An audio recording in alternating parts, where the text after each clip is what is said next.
Hello, this is Professor James Strickler, and this is Political Science 1101, American Government. This lesson is from Unit 1, Theories of Government, and it's Lesson 11 about classical liberalism. In this lesson, you'll learn about Adam Smith and his ideas about economics. We'll also talk about John Locke and his notions about property.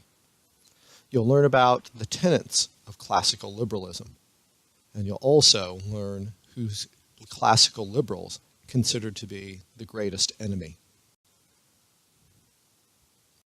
Now, this lesson is a follow-up from what we learned in the previous lesson about the origin of ideology, or I should say our modern terminology for ideology, in the French National Assembly of 1789.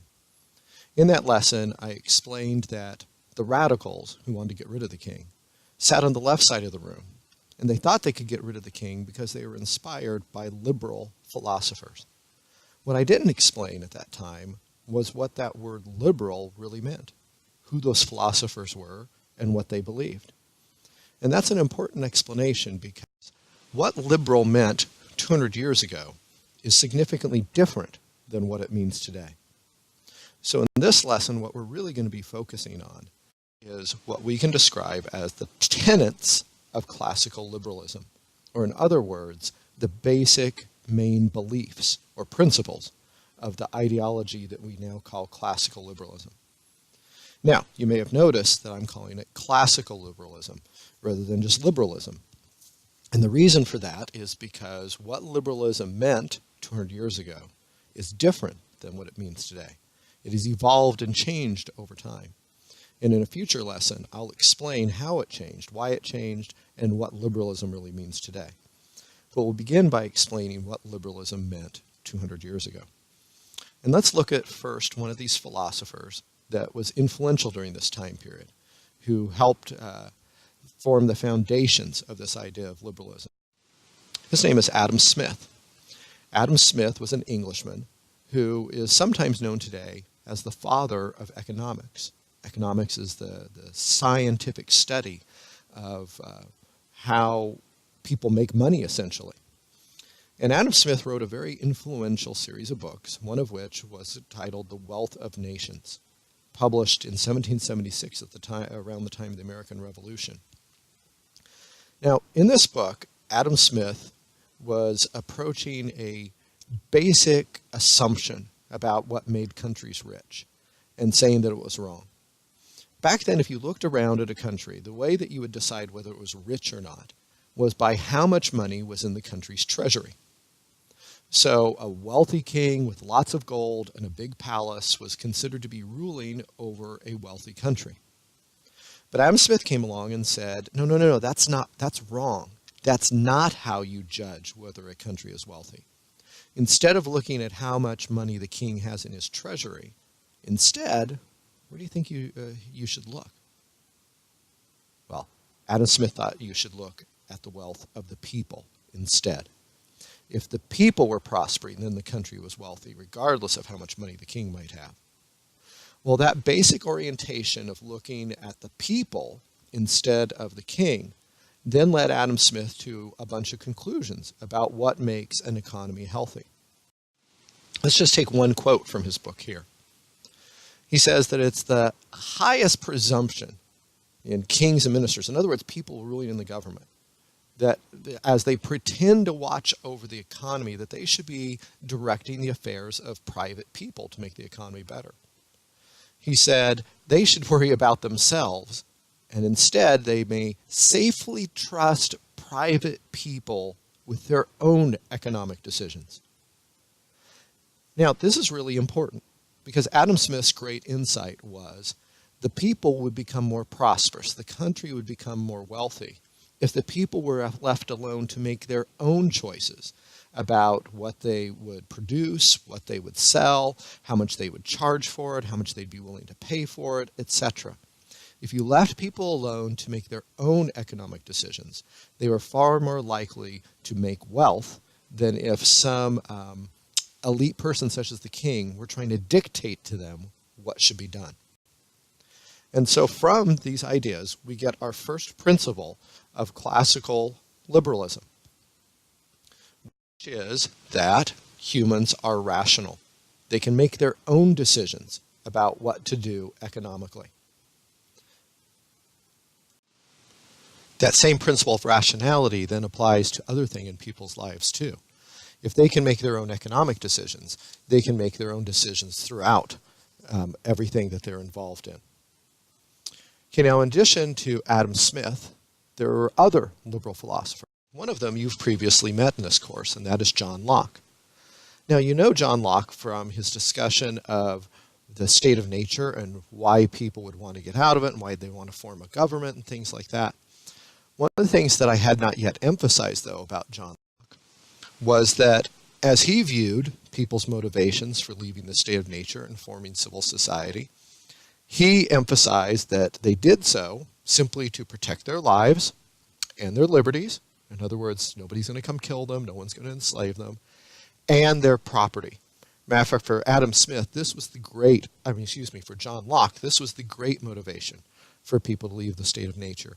They didn't want anyone stealing their stuff, and so they would form government to protect that. Now think about that. If your main motivation for forming a government is to make sure nobody comes and steals your stuff, and also that nobody's going to enslave you, and that nobody's going to kill you, then the last thing that you want that government that you create to do is to come do those things to you. In particular, you don't want the government to then come take your property. It doesn't do any good to stop bandits from taking your property if the government then turns around and takes it. So, for John Locke, the great purpose of government was to preserve property. And for that reason, even as he says in this quote, the supreme power couldn't take property away from somebody without their consent. The purpose of government was to make sure that you kept your stuff, rather than that somebody else, including the government, would come and take it from you. So, from John Locke, we get a second premise of classical liberalism, a second basic principle, a second tenet. And that is that government exists to protect things, to make sure that they are left alone and that you can control those things for yourself. Life, liberty, and property. Now, if you take these ideas that we have so far together, that leads us to an even bigger sort of conclusion, as we can see in this next quote from Henry David Thoreau, an American philosopher. Now, as I say at the bottom of this slide, traditionally this quote is believed to have come from Thomas Jefferson, but we can't find any proof that he's the one that actually said it, but it's still a wonderful quote. He said, "That government is best which governs least." Now think about the implications here. Yes, we want some government because the state of nature is bad. We understand that. We don't want to be stuck in the state of nature. We do want government to do a few things for us. We want to make sure that no bandits come and steal from us, that no murderer comes and kills us, things like that. But other than that, government should leave us alone is the basic idea. Yes, we want government, but only to do a very few specific things. And when it goes beyond those, then it starts to become bad government. So, this we get our final principle that we're putting here, our last tenet of classical liberalism, and that is that the powers of government are limited to a few basic things. And from this, then, we draw our last conclusion about classical liberalism. And that is that if the government is doing its proper job of keeping the other threats to you away, such as thieves and murderers, then the greatest enemy to your liberty, to being able to use your own intelligence to decide what you will do with your own life, is the government itself. It's the thing that then's powerful enough to come and take your liberty away. And as we talked earlier in this course, that's one of the things that makes government so frightening, is that it is considered to be legitimate for government to come and take your freedom away. So for a classical liberal, government was the big enemy that you had to be on guard against. That was the thing that you had to protect yourself against, which is why those classical liberals in France wanted to get rid of an arbitrary, all-powerful king. And classical liberalism didn't just influence those people in France at this time, but it was a great influence on the founding fathers of the United States of America and their ideas of what government should be like. Let's now review what we learned in this lesson. First of all, According to Adam Smith, who should be in control of people's economic decisions? Should it be the monarch, the king? Should it be wise university professors? Should it be the elected congresses of the people? Or should it be the individual people themselves that are making their own decisions?